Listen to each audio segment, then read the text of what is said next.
Convido os irmãos a abrirem a sua Bíblia no Evangelho de João, capítulo 18. Vou ler a partir do verso 38, parte B, até o versículo de número 16, do capítulo 19. Evangelho de João, capítulo 18, verso 38, parte B, até o verso de número 16, do capítulo 19.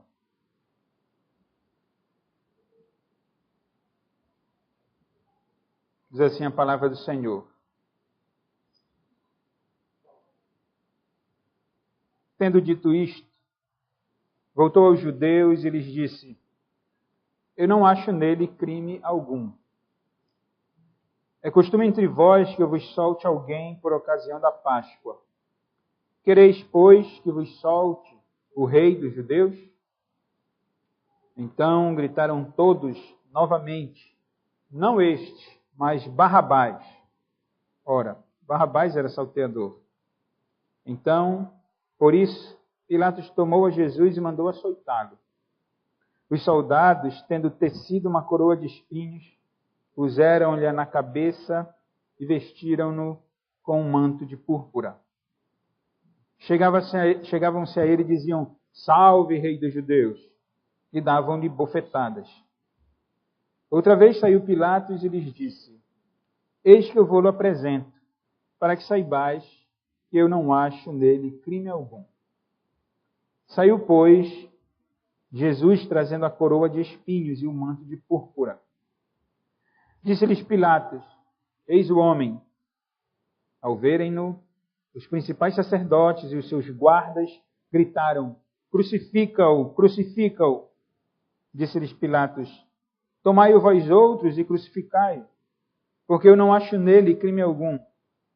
Responderam-lhe os judeus: Temos uma lei, e de conformidade com a lei ele deve morrer, porque assim mesmo se fez filho de Deus. Pilatos, ouvindo tal declaração, ainda mais atemorizado ficou. E tornando a entrar no pretório, perguntou a Jesus: De onde és tu? Mas Jesus não lhe deu resposta. Então Pilatos o advertiu: Não me respondes? Não sabes que tenho autoridade para te soltar e autoridade para te crucificar? Respondeu Jesus: Nenhuma autoridade terias sobre mim, se de cima não te fosse dada. Por isso, quem me entregou a ti, maior pecado tem. A partir deste momento, Pilatos procurava soltá-lo. Mas os judeus clamavam: Se soltas a este, não és amigo de César. Todo aquele que se faz rei é contra César. Ouvindo Pilatos estas palavras, trouxe Jesus para fora e sentou-se no tribunal, no lugar chamado Pavimento, no hebraico Gabatá. E era a Parasceve Pascal, cerca da hora sexta. E disse aos judeus: Eis aqui o vosso rei. Eles, porém, clamavam: Fora, fora, crucifica-o. Disse-lhes Pilatos: Hei de crucificar o vosso rei? Responderam os principais sacerdotes: Não temos rei, senão César. Então Pilatos o entregou para ser crucificado. Até aí, irmãos, vamos orar, implorando a bênção de Deus. Senhor nosso Deus, para onde iremos nós, Senhor, se Tu tens as palavras de vida eterna? Te damos graças, Senhor, por Cristo, Teu Filho unigênito, o nosso amado e bendito Salvador, que de forma espontânea veio a este mundo e se entregou, Senhor, para dar a nós salvação eterna.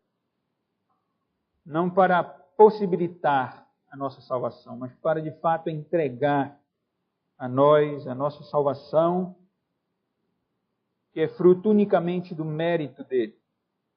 Porque sendo santo, justo, perfeito, morreu nas mãos de pecadores. Foi humilhado, ultrajado, para que hoje tivéssemos direito à vida eterna, para que hoje pudéssemos nos alegrar na Tua presença, Senhor. Tendo a nossa consciência, Senhor, em paz com Deus, crendo que o sacrifício de Cristo, de fato, foi perfeito. Obrigado, Senhor, por tamanha salvação. Obrigado, Senhor, porque podemos neste momento, abrir a Tua palavra, refletir acerca das Tuas verdades e assim recebermos do Senhor graça sobre graça. Recebermos do Senhor o Teu afago, Senhor, o Teu cuidado, o Teu amor. Perdoa, Pai, os nossos pecados. Me abençoa, Senhor, na pregação da palavra. E ser com os irmãos, Senhor, que aqui estão presentes. Que o Senhor leve a mente dos irmãos cativa a Tua palavra. E aqueles que se encontram no nosso meio, que ainda não se confiaram a Cristo, abre-lhe os olhos, Senhor. Salva-os, Senhor. Converte-os, Senhor. Para que também possam experimentar a alegria da salvação em Cristo. Em nome de Jesus é que nós choramos. Amém. Irmãos, nós estamos continuando a considerar o texto que trata do julgamento do nosso amado Salvador, Senhor Jesus Cristo. Os irmãos têm acompanhado, estamos chegando ao final do Evangelho de João, e Cristo vem sendo humilhado, vem sendo trajado. Domingo passado, considerei com os irmãos, eu li agora do verso 38, parte B até o verso 16, mas vou considerar a partir do verso 6, porque domingo passado nós consideramos do verso 38 até o verso de número 5, onde destaquei para os irmãos todo o sofrimento de Cristo, como João descreve aqui, e olhamos ainda para outros textos dos outros evangelhos que nos mostram como Cristo morreu, como Cristo sofreu, e isso em decorrência do plano eterno de salvação, profetizado lá no Antigo Testamento, de que era necessário que Cristo sofresse, fosse humilhado e levasse sobre si todas as nossas iniquidades, que por suas pisaduras, isto é, por suas feridas, nós fôssemos sarados. E agora vamos continuar essa narrativa aqui de João, a partir do verso 6. E eu quero destacar aqui, irmãos, nesses versos, do verso 6 a 10, primeiro o pedido dos judeus. O pedido está no versículo de número 6, onde os judeus pedem para Pilatos, governador romano, que Cristo seja crucificado. Depois chama atenção para as palavras de Jesus no versículo 11 e, finalmente, para a sentença do versículo 16. Eu quero considerar esses versos de forma breve sobre o tema crucifica-o. Crucifica-o. O que temos aqui, irmãos? Versículo 6, depois de Pilatos ter ordenado aos guardas romanos que humilhassem a Cristo, mesmo depois de ter reconhecido que em Cristo não havia crime algum, e ele vai reconhecer novamente, aqui na continuação da narrativa, ele então apresenta a Cristo para o povo judeu, porque é o povo judeu que está mais interessado em matar o Senhor Jesus Cristo. E ele então, depois de ter humilhado, ele apresenta a Jesus, o final do versículo 5 diz, eis o homem. Podemos imaginar a cena, podemos imaginar o quadro, podemos imaginar que imagem era a de Cristo, irmão. Uma imagem patética, uma imagem de um homem com um manto púrpura, que era sinal de um rei, mas com uma coroa de espinhos na sua cabeça, com a marca dos açoites na sua costa, certamente com o rosto inchado, por causa das bofetadas e das pancadas que tinham dado nele, porque surraram o nosso Senhor. E essa é a imagem, então, que é apresentada ao povo pelo governador Pilatos. Talvez Pilatos quisesse ou certamente, de acordo com o texto, Pilatos quer se isentar da sua responsabilidade. Ele não tem a coragem de condenar o Cristo. Não apenas por falta de coragem, mas porque ele sabe que Cristo é inocente.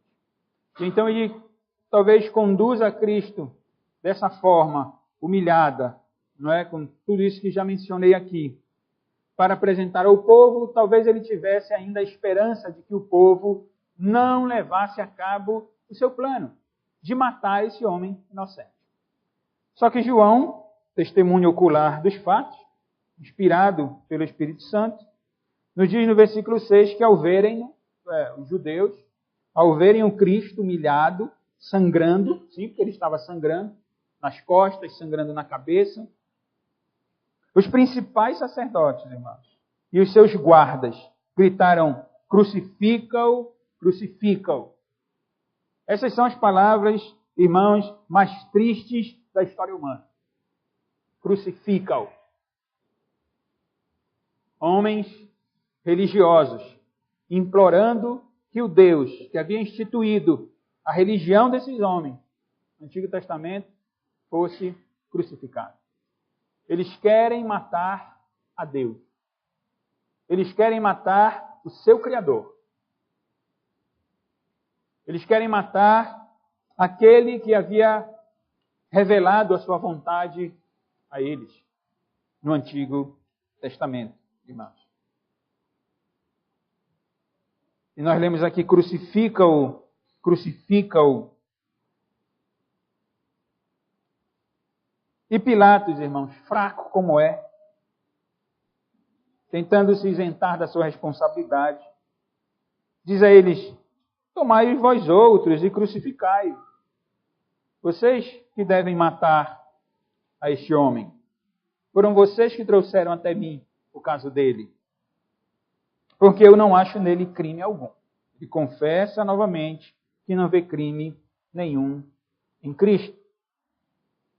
Pilatos, fraco, sabe que Jesus é inocente, mas se vê pressionado pelos judeus.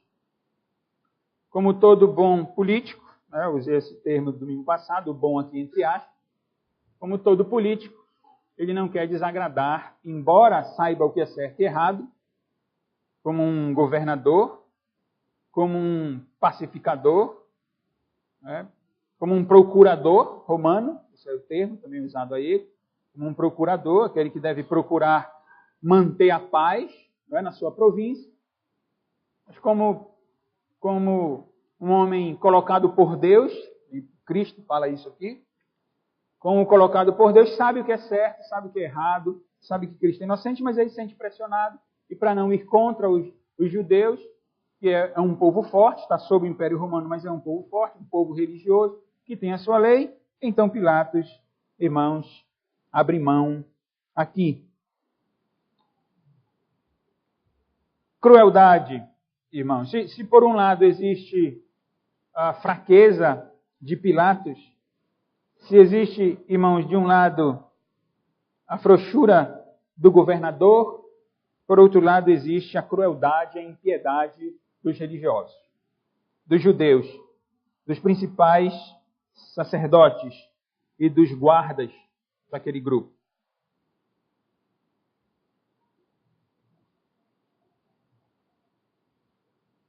Pilatos também tem medo, diz o texto, né? Pilatos é covarde.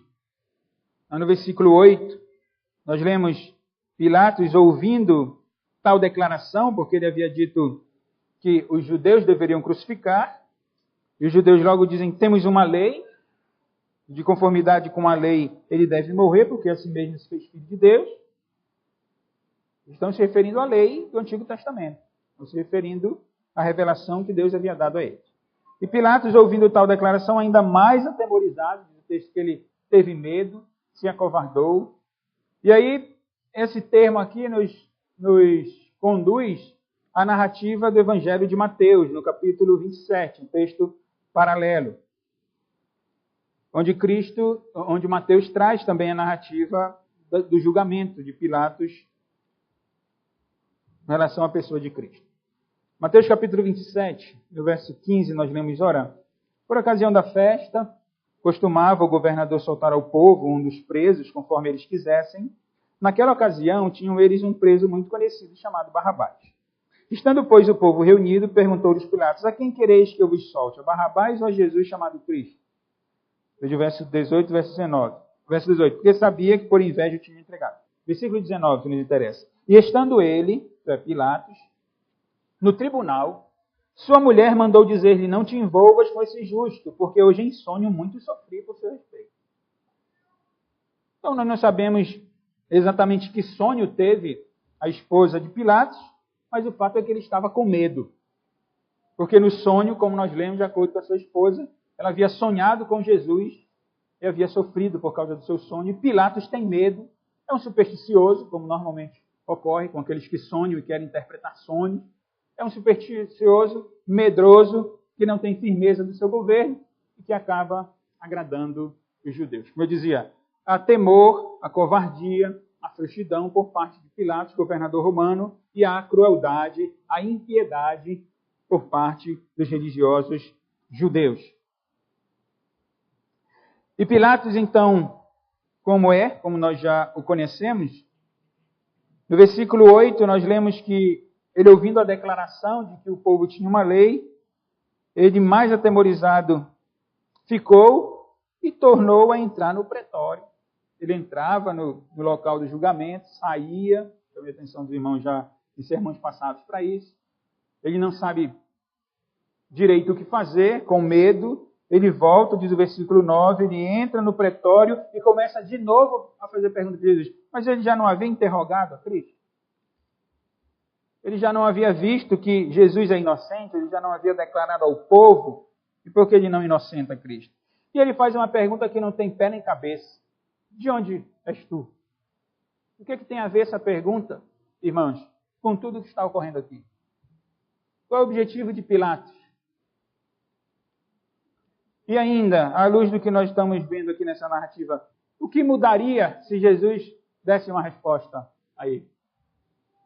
Não daria absolutamente nada, por várias razões, já mencionadas em outros momentos. Tanto que João diz: Jesus não lhe deu nenhuma resposta. Nenhuma. Qualquer resposta que Jesus desse a ele, irmãos, não ia mudar muito. Se Jesus dissesse: eu sou o Filho de Deus, o que ele ia fazer? Será que ele ia inocentar o Cristo? Jesus não responde nada.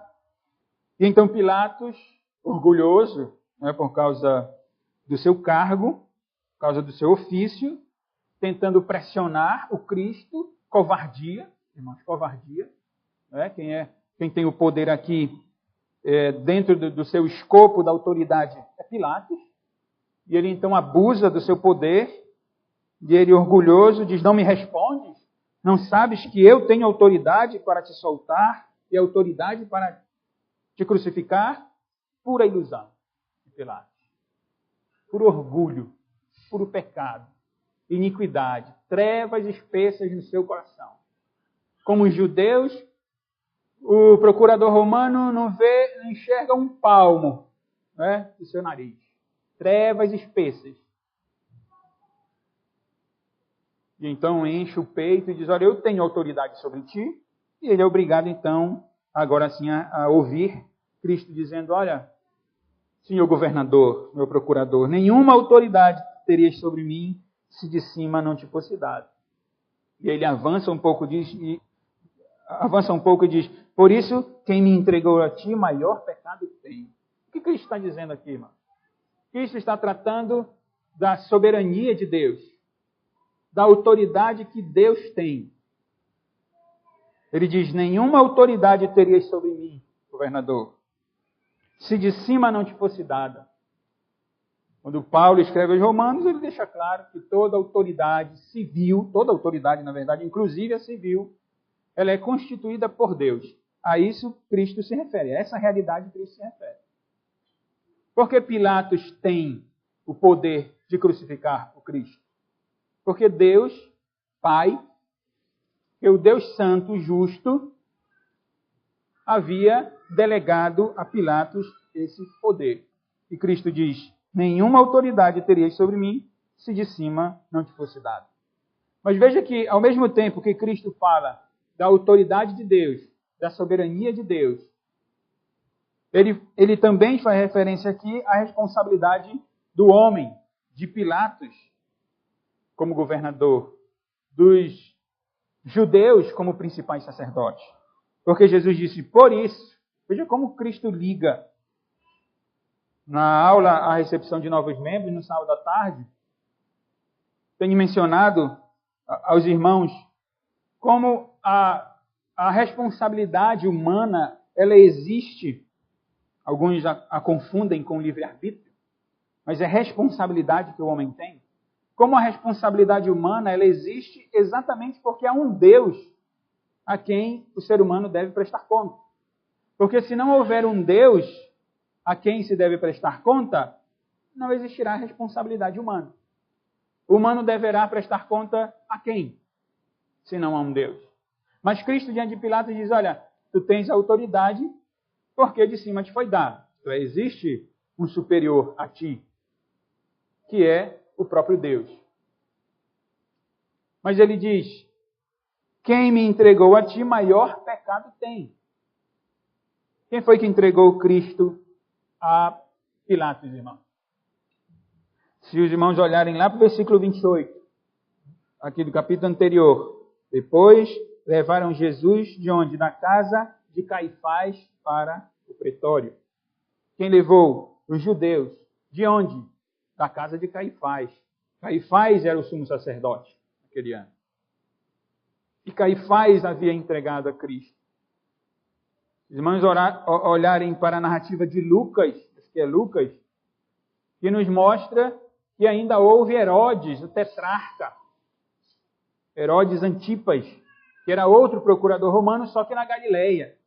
Era uma outra autoridade romana. Cristo havia passado também, João não nos traz esse julgamento, mas Cristo havia também, além de ter sido julgado pelo Sinédrio, pelos fariseus, ter sido julgado por Pilatos, como estamos vendo aqui, ter sido julgado por Caifás e Anás, o sumo sacerdote, ele foi julgado também por Herodes, o tetrarca, o procurador romano, responsável pela região da Galileia. João não nos diz isso, mas Cristo foi primeiramente a Pilatos. Pilatos, vendo que não podia resolver muito a causa, enviou para Herodes. Ah, é da Galileia, então manda para Herodes. Herodes que é o responsável lá. Pilatos quer fugir a qualquer custo da sua responsabilidade. E enviou a Herodes.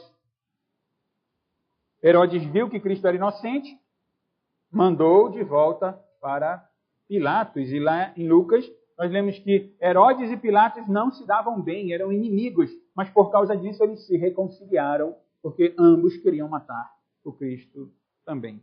Podridão generalizada no governo romano.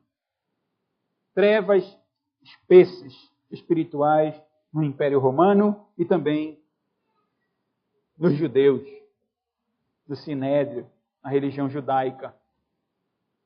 Por quê, irmãos? Porque é necessário revelar o que Paulo nos diz depois em Romanos, que todos pecaram e destituídos estão da glória de Deus.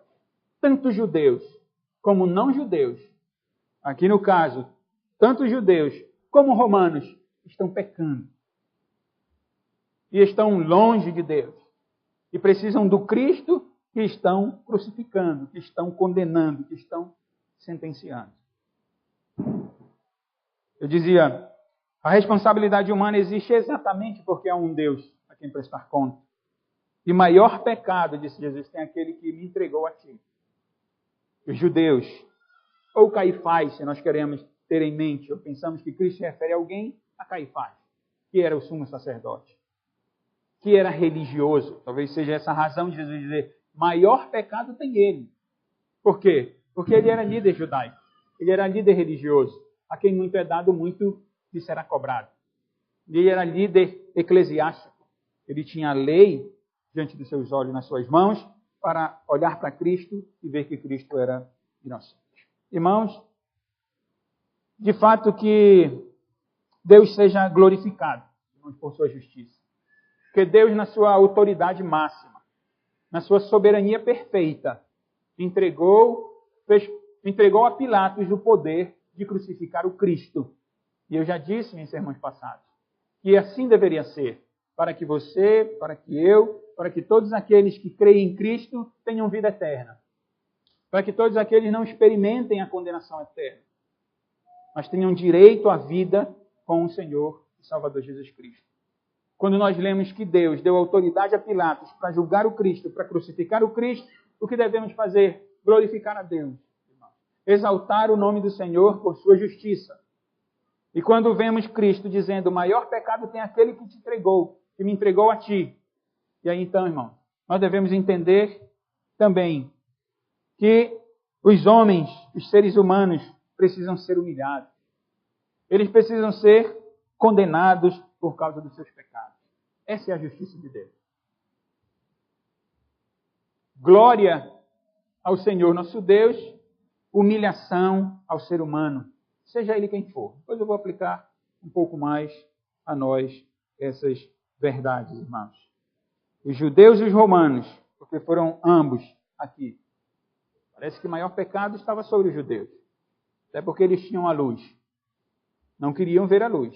Tinham a luz tanto nas páginas do Antigo Testamento, na sua lei, que eles tomam aqui para argumentar que Cristo deve ser morto, porque estava pecando contra a lei, havia se declarado como Filho de Deus. Ora, irmão, Jesus não se declarava como Filho de Deus. Jesus é o Filho de Deus. Não há nenhuma condenação. A condenação era para alguém que não era Deus. Se alguém dissesse que era Deus, seria enquadrado no pecado de blasfêmia e deveria morrer de acordo com o Antigo Testamento. Se alguém blasfemasse contra o nome de Deus, deveria ser morto, mas não por cruz, mas por apedrejamento. Essa era a lei judaica. Os irmãos veem como eles deturpam a lei ou fazem uma interpretação livre da sua lei para poder enquadrar Cristo, para crucificar a Cristo. É isso que eles querem fazer. E eu dizia, os judeus, irmãos, que têm a lei, que deturpam a lei, que têm a luz, eu dizia, eles não têm apenas a luz do Antigo Testamento, mas eles têm a luz diante de si, que Jesus é a luz do mundo. Judeus que têm a luz e os romanos, que também têm luz agora porque estão diante de Cristo. Esses cometeram pecado, irmão, ao condenarem o nosso Senhor. E se não foram convertidos, nós não podemos dizer quem foi convertido aqui, não é? Ainda existe história mais adiante. Cristo vai ressuscitar, nós não sabemos quem vai crer em Cristo, não sabemos quais daqui. É possível que alguém daqui, um soldado, tenha se convertido depois? É possível. É possível. Enfim.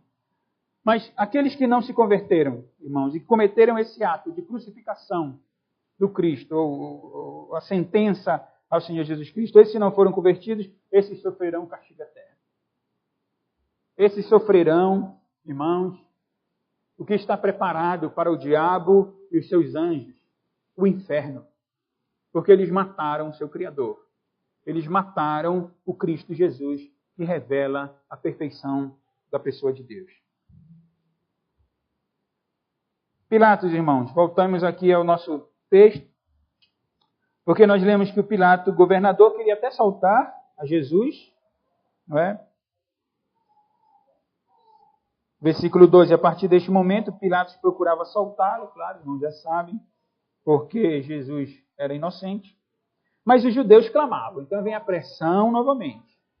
E aí nós encontramos aqui, irmãos, a politicagem revelada aqui. A partir deste momento, Pilatos procurava soltá-lo, mas os judeus clamavam, se soltas a este, não és amigo de César. César é o que comanda aqui. César é o imperador. Tetrarca Herodes, Antipas, Pilatos aqui na Judéia, estão sob o comando de César. César que é o imperador. E eles dizem, já tinham apelado para a lei, não é? Uma interpretação chula da lei deles, da lei do Antigo Testamento. Agora eles enfrentam o governador com a lei do governador. Se soltas a este, não és amigo de César. Todo aquele que se faz rei é contra César. Ora, mas Jesus tinha dito que ele era rei romano? Ele tinha dito que ele era rei do império. Ele tinha enfrentado esses homens que o acusam aqui. Ele havia enfrentado os fariseus, os principais sacerdotes, os judeus que eram hipócritas, como os irmãos já sabem bem, quando expusemos todos os capítulos anteriores. Todo aquele que se faz rei é contra César. Ouvindo Pilatos, estas palavras trouxe Jesus para fora. Vem Jesus para fora de novo. Vem Pilatos fazendo de Jesus um fantoche, um boneco, leva para dentro, traz para fora, leva para dentro de novo, traz para fora, o Cristo sangrando, o Cristo com a cruz na cabeça, com as marcas na costa, com o rosto, depois de ter sido esbofeteado, depois de ter recebido o cuspe dos soldados romanos, Pilatos faz o que quer com o nosso Senhor e Salvador Jesus Cristo. Traz Jesus para fora, sentou-se no tribunal, no lugar chamado pavimento, no hebraico Gabatá, que é um lugar elevado, uma plataforma. E João nos diz no versículo 14 que era parasebe, uma palavra que significa que estava havendo os preparatórios para a festa judaica, esse é o sentido aqui, parasebe pascal, eles estavam preparando tudo para a festa, e era cerca da hora sexta, isto é, meio-dia. Os judeus, no horário dos judeus aqui, eles separavam o dia todo em dois momentos. Então, o dia claro, que tinha 12 horas, de 6 da manhã até 6 da noite, 6 da tarde, e depois eles separavam a outra parte em 3 ou 4 vigílias da noite. Isso aqui ali a gente conta na primeira, na terceira vigília da noite. Então, aqui eles separavam em 12 horas e a primeira hora, ou a segunda hora, era 6 da manhã. Então, quando nós lemos aqui a sexta hora, é em torno de meio-dia. Para os irmãos saberem. Existem versões mais atualizadas que já nos dizem que eles estavam preparando. Eu não precisaria explicar nada para os irmãos, né? Que eles estavam preparando a Páscoa ao meio-dia, cerca de meio-dia. João nos diz que eles estavam, então, preparando a Páscoa, e aí Pilatos volta e diz: está aí o vosso rei. Os irmãos percebem o jogo aqui? Pilatos diz assim: olha, é o rei de vocês. Aí os judeus dizem: não. Eles vão dizer aqui. Veja, vamos continuar aqui. Eles, porém, clamavam: fora, crucifica-o. Disse-lhe Pilatos: hei de crucificar o vosso rei? Responderam os principais sacerdotes: não temos rei, senão César. Os irmãos percebem o jogo? Os judeus jogam para Pilatos. Pilatos logo percebe que, eu não tenho nada a ver com isso. Nós já vimos isso, né? No versículo anterior. O problema é de vocês têm uma lei, eu nem sou judeu. Cuidem vocês do problema de vocês. E aí os judeus que não eram besta nem nada, que eram perversos mesmo, agora querem dizer que Jesus queria fazer rei dos romanos. E aí, como não funciona, mesmo assim, Pilatos diz: não, mas vocês é que têm que fazer. E aí, irmãos, percebam isso. Os judeus, quem é um judeu? O judeu é aquele que, pelo menos deveria ser assim, teoricamente, à luz do Antigo Testamento, o judeu é um homem que conhece a religião verdadeira. Não é? Porque aprove a Deus revelar os oráculos aos judeus, os seus oráculos. Foi assim que Deus fez na história da redenção. Ele primeiramente quis se revelar aos judeus. Então, quem é um judeu? Um judeu é aquele que sabe que Deus está acima de tudo e acima de todos. Não existe rei terreno sobre os judeus. Porque é Deus que governa o seu povo. Porém, aqui, esses judeus, humanamente falando, tiram Deus do seu trono e colocam César no trono. Não pense que isso era normal. Um judeu jamais aceitaria César como seu rei. Primeiro, porque eles tinham a religião deles, entendiam que Deus é soberano. Segundo, que os romanos estão aqui escravizando os judeus, ao império, e eles estão sob o poder do Império Romano. Um judeu não olhava para o imperador e dizia: que bom, vamos servir ao nosso imperador. Não era isso que o judeu fazia. Mas porque querem crucificar o Cristo, ele disse: nós não temos, esse aí não é o nosso rei, não, porque o nosso rei é César. E aí Pilatos, não aguentando mais a pressão, tão iníquo como os judeus, o entrega para ser crucificado, irmãos. Tudo por interesse político. Tudo por interesse político. E aí eu escrevi aqui nas minhas anotações que Deus nos livre de interesses que estejam além daquilo que é espiritual. Espiritual aqui eu me refiro a uma obediência ao nosso Deus, custe o que custar. Que Deus nos livre de buscarmos interesse, irmãos, ou interesses que estejam além das verdades espirituais apenas para nos adequar. Certamente nós não falamos crucifica-o. Nós não falamos que Cristo seja crucificado. Mas nós não pecamos menos quando, em algum contexto, somos pressionados na universidade, no trabalho, na vizinhança, numa comunidade. Quando somos pressionados ou quando alguém chega a denegrir a imagem do nosso Senhor, nós ficamos caladinhos, né? Porque é que eu vou dizer. Nós não temos a coragem de dizer, epa, peraí, eu amo esse Deus que você está fazendo chacota, de quem você faz chacota. Eu sou amigo desse Senhor que você está aqui denegrindo. Eu amo o Deus de quem você fala mal. E aí não é muito diferente, irmão. Porque nós não temos a coragem de dizer que nós amamos o nosso Senhor acima de tudo.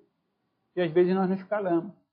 Como que não querendo ser exposto, não é, à vergonha, à ignomínia daqueles que nada entendem acerca de Deus.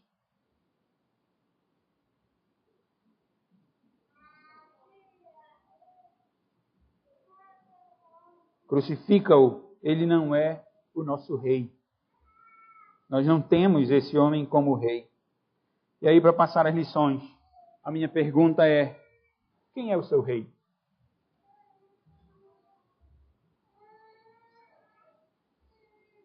Quem é o seu rei? Ou quem é o seu presidente? Né? Trazer um pouquinho mais para nós. Quem é? Quem é que governa a sua vida? Quem é que determina o que ocorre, o que não ocorre, o que vai ocorrer, o que não vai ocorrer na sua vida? É César? É algum outro homem? Ou é este rei aqui?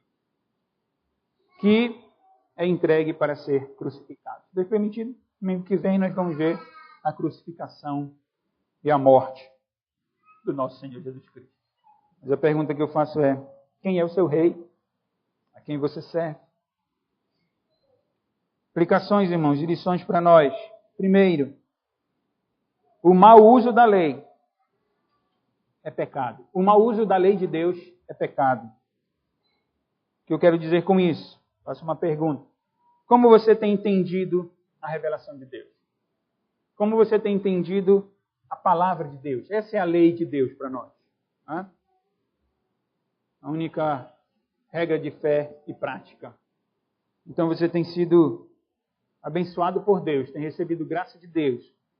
De domingo após domingo ser exposto ao ensino e à pregação da lei de Deus. E a pergunta que eu faço a vocês é: vocês têm entendido a revelação de Deus? Porque os judeus entendiam a revelação dele. Né? Eles não eram incapazes de... Entendiam. Eles entendiam. Mas eles fizeram mau uso da lei. Eles pegaram a sua lei, a lei de Deus, para condenar o próprio Deus. Porque eles tinham interesses. Interesses espúrios, interesses egoístas, interesses vis, interesses pecaminosos. Porque o que eles não aguentavam, não percam isso de vista, o que eles não aguentavam, ou o que eles não aguentaram, por causa do orgulho deles, era a perfeição do Cristo. Era o Cristo se apresentar como Deus verdadeiro, como aquele que salva, como aquele que faz o bem aos homens. como aquele que curava o leproso, como aquele que perdoava a prostituta, como aquele que se humilhava para fazer o bem, para conferir o bem aos necessitados, aos famintos, aos humildes. Era isso que Cristo fazia. Mas os fariseus, com toda a sua pompa, não aguentavam isso, porque eles queriam ser donos da religião. E acusaram o Cristo, né, de ser um falso profeta, de ser um charlatão. Os irmãos já sabem. E vejam, fazer isso é pecado. O mau uso da lei de Deus é pecado. Que Deus nos livre de erros hermenêuticos. Que Deus nos livre de interpretações equivocadas. A palavra tem sido exposta, a palavra tem sido pregada. E eu sei que a nossa mente é seletiva. Nós ouvimos o que nós queremos ouvir. Nós ouvimos aquilo que convém para nós ouvir. E aí interpretamos como achamos que devemos interpretar. Não, o pastor disse isso, mas não era isso não, era isso aqui. Era isso aqui. Por quê? Porque eu queria isso aqui, eu não quero aquilo que ele está dizendo, eu quero isso aqui, que é a tradição, que é tudo que eu já entendo. Então não é por aí não. Mau uso da lei de Deus, irmãos, é pecado. Segunda lição, olhando ainda para o texto. Outra lição negativa. Que covardia, irmãos, não vem de Deus. Porque Pilatos era covarde. E aí eu faço uma pergunta, você tem coragem de fazer o que é certo? Certo? Sem relativizar, é aquilo que a Bíblia diz que é certo. Você tem coragem de fazer o que é certo? Se não tiver coragem de fazer o que é certo, então você tem que admitir que é um covarde. Ou uma covarde. E se humilhar diante de Deus. Dizer, Senhor, eu sou um covarde mesmo. Me perdoa, me ajuda, me dá graça, me dá força, me dá coragem para dizer o que é certo. Para proclamar o que é certo. Dizer aqui, eu estou proclamar o que é certo. Por que, irmãos? Porque covardia não vem de Deus. Em Apocalipse 21, nós lemos que os covardes ficam fora do reino de Deus. O lugar deles é no lago que arde com fogo e enxofre.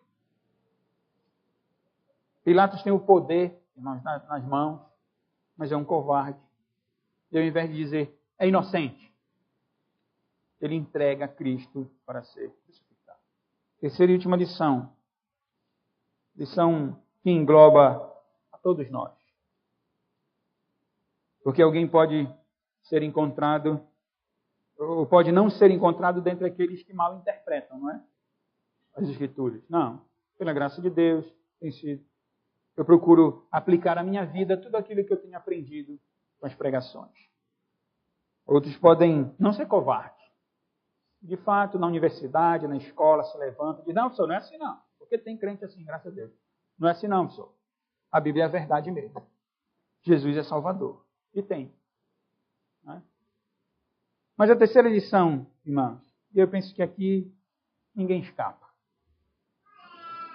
é que o ser humano quer matar a Deus. É isso que o ser humano quer fazer.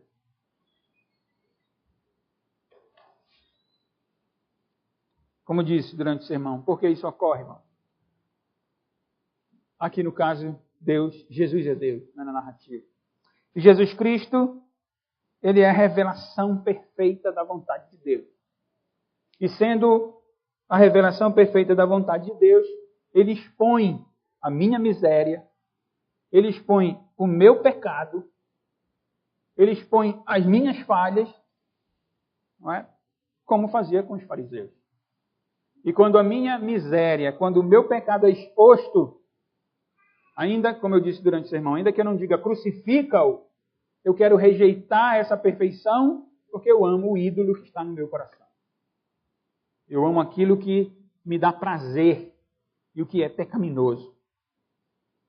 E essa é a terceira e última lição. É que o ser humano quer matar a Deus. Quer matar a Deus. Quando nós não queremos fazer isso, certamente, é porque Deus já operou no nosso coração. E nós somos gratos a Deus. E reconhecemos dia a dia a nossa pecaminosidade. Mas o ser humano em trevas, né, para ser mais exatos agora, esses querem matar a Deus. Esses querem matar o Cristo. Esses não querem a revelação perfeita da vontade de Deus. Porque essa é a natureza humana. Por isso, todos, sem exceção, eu citei há pouco, o texto de Romanos, de Paulo diz que todos pecaram e destituídos estão da glória de Deus. E agora eu digo, todos, sem exceção, precisam do Cristo. Todos precisam do Rei crucificado. Do Rei que foi entregue. Do Rei que foi humilhado. Para que a salvação seja real. Para que a salvação seja o bem maior, não é, que nós temos. Então, só para lembrar os irmãos, para nós concluir. Mau uso da lei de Deus é pecado. Não use a lei de Deus de forma errada. Aplique ao seu coração todas as verdades que você tem ouvido do Evangelho. Segunda, covardia não vem de Deus. Proclame o que é certo. Proclame a verdade. Diga que você ama Jesus. Diga que você ama a Bíblia. Diga que você é servo de Deus. Se posicione e diga o que Jesus disse. O meu reino não é deste mundo. Porque Jesus tinha dito isso, não é? E a terceira e última é que o ser humano em trevas quer matar a Deus. E entenda isso. Tanto no que diz respeito à sua natureza pecaminosa, como aqueles que andam em trevas. E que por isso todos precisam de Cristo. E temos que proclamar o nosso Senhor, a verdade de Deus. Que Deus nos abençoe. Nós vamos ficar de pé. Vou pedir ao irmão Roderick que escolha um hino, um cântico. Vamos louvar ao Senhor, depois orar, encerrar o culto. Inário, livro de cântico, cântico de número 49.